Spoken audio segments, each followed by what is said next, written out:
किसी ने बड़े कमाल की बात कही है कि पहाड़ पर चढ़ने वाला व्यक्ति झुककर चलता है और पहाड़ पर से उतरने वाला व्यक्ति अकड़ कर चलता है। कोई झुककर चले तो समझ जाओ कि ऊंचाई पर जा रहा है और अकड़ कर चले तो समझ जाओ कि नीचे जा रहा है। नमस्ते दोस्तों, मैं हूं आरजे कार्तिक। दो बौद्ध भिक्षुओं की कहानी है। मठ में रहते थे, एक बुजुर्ग थे, दूसरे जूनियर थे, अभी अभी भिक्षु बने थे, अभी अभी साधक बने थे, सन्यास के रास्ते पर चले थे। एक दिन उन्हें मठ छोड़ करके किसी दूसरे नगर में काम से जाना था। दिन में वो वहां से भोजन करके अपने गुरु से अनुमति लेकर के निकले। जंगल का रास्ता था, तय करते करते शाम होने को आई। सिर्फ एक नदी पार करनी बाकी थी, रास्ता तय हो चुका था। लेकिन समस्या ये थी कि नदी के उस पार जो नगर था उसका दरवाजा सूर्यास्त के वक्त बंद हो जाता था। जैसे ही सनसेट होता था दरवाजा क्लोज हो जाता था। जैसे ही नदी के इस पार थे, ये जंगल का रास्ता पार करके पहुंचे तो इन्होंने मांझी को ढूंढा। फटाफट से एक नाविक को ढूंढा, नाव वाले से कहा, भाई साहब पार करा दीजिए, और कहा जल्दी पार कराइएगा। वो मांझी जो था बड़ा सुकून में था, मुस्कुराते हुए कहने लगा कि जल्दी कुछ भी नहीं होता है, जीवन में सब आराम से होता है, चिंता क्यों करते हैं, पहुंच जाएंगे। मुस्कुराते हुए उसने कहा, आप बैठिए, मेरा तो सौभाग्य है कि संतों के जो चरण है मेरी नाव में पड़े।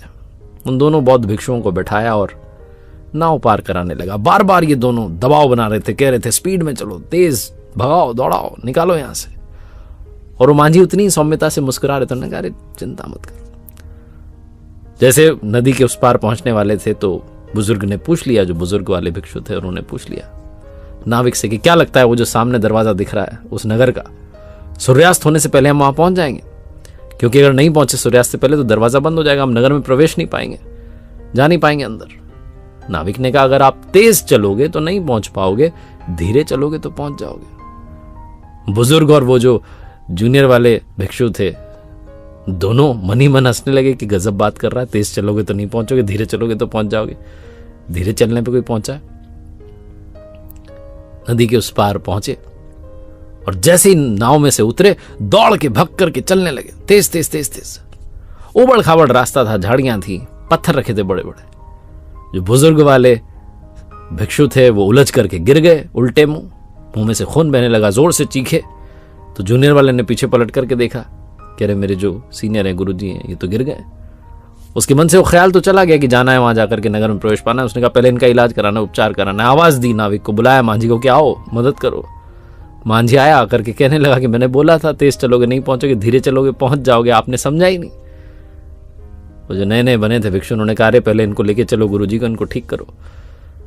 आपकी झोपड़ी कहाँ रहते हैं? आप मांझी अपनी झोपड़ी में ले गया, आदर सत्कार किया, भोजन कराया, उपचार करवाया। उसके बाद कहने लगा कि आप क्षमा करें, आप ज्ञानी बहुत हैं, लेकिन मैं भी आपको ज्ञानी की बात समझा रहा था कि तेज चलोगे नहीं पहुंचोगे। रास्ता उबड़ खाबड़ था, पत्थर थे, झाड़ियां थी, आप तेज भागने लगे। मैंने कहा था ना आराम से जाओगे तो पहुंच जाओगे।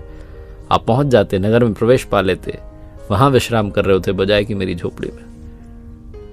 छोटी सी कहानी उन भिक्षुओं की, मांझी की, नाविक की नहीं है, आपकी और हमारी कहानी है। आज की इस भागती दौड़ती जिंदगी में सब कुछ हमें तेजी के साथ चाहिए, फटाफट पहुंचना है।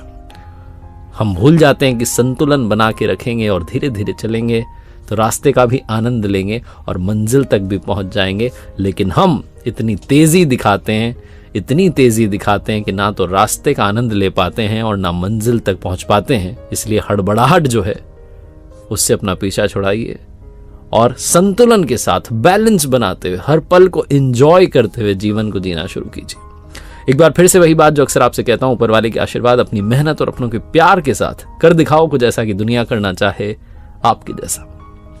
देखते रहिए हर सोमवार सुबह 9:30 बजे मेरे साथ एक नई कहानी और हर शुक्रवार सुबह 9:30 बजे लर्निंग सीरीज का एक नया वीडियो।